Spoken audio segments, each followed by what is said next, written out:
Hi, and welcome back to Health and Safety 101. I'm your host, Emily Luscombe, and today's topic is a very serious issue and should not be taken lightly at home: fire safety. What is fire safety? Who is affected by it? What can we do to protect ourselves against fire? And lastly, where can we go for help in a dangerous fire situation? All of these questions will be answered in just a few short minutes. So what is fire safety? Fire safety are the precautions that are taken to prevent or reduce the likelihood of a fire that can cause damage to your property, death, or injury. So who's affected by fire? Let me tell you, everyone. That is why it is so important to know about fire safety and know about how to prevent them and how to take care of them in case there is a fire. There are many things we can do to be safe around fires.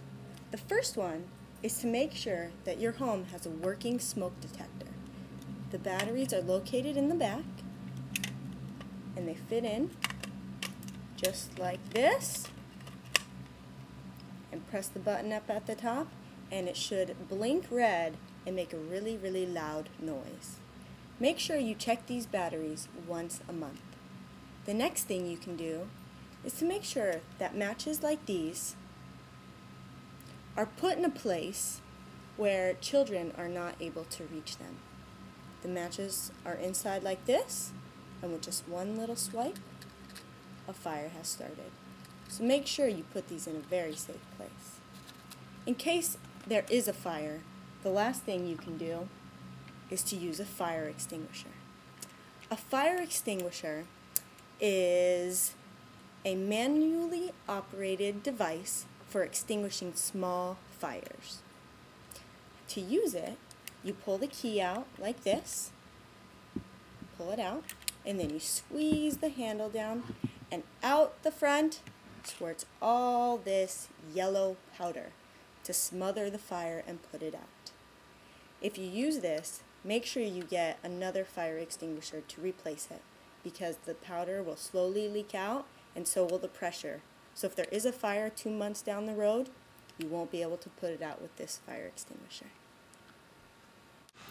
For elementary teachers who want to build a curriculum to teach their students about fire safety, the best standard would be to access information, products, and services. It's really important that students know who they can call and where they can go in case of an emergency. A helpful website to help you design your curriculum is www.sparky.org. In this website, there's a bunch of activities, information, and games to help you design a curriculum for students that they will enjoy. The best content area for fire safety would be to promote safety and prevent unintentional injury. All injuries can be prevented, it just takes a little bit of knowledge to prevent them. According to the National Center for Injury Prevention and Control, deaths from fires and burns are the 5th most common cause of death in the United States. And although these injuries and fatalities are declining over the past few decades, it still poses a huge threat for residential areas. Did you know that approximately half of home fire deaths occur in homes without smoke alarms? That is why it is so important that your smoke alarm works and you check it regularly. As a teacher, it's really important that your students are aware of fire safety. And the best way to do this is to work with their families to make sure they have a working smoke detector. Make sure that they have a residential escape route in case there is a fire inside the home. Make sure that matches and lighters are kept out of the way from children. And inspect the homes for potential fires, such as loose wires or fuses that children can get into, or just anyone or anything. Make sure that students know the stop, drop, and roll method. This is really important if anyone is on fire on their clothes or anything. This is the best way to put it out.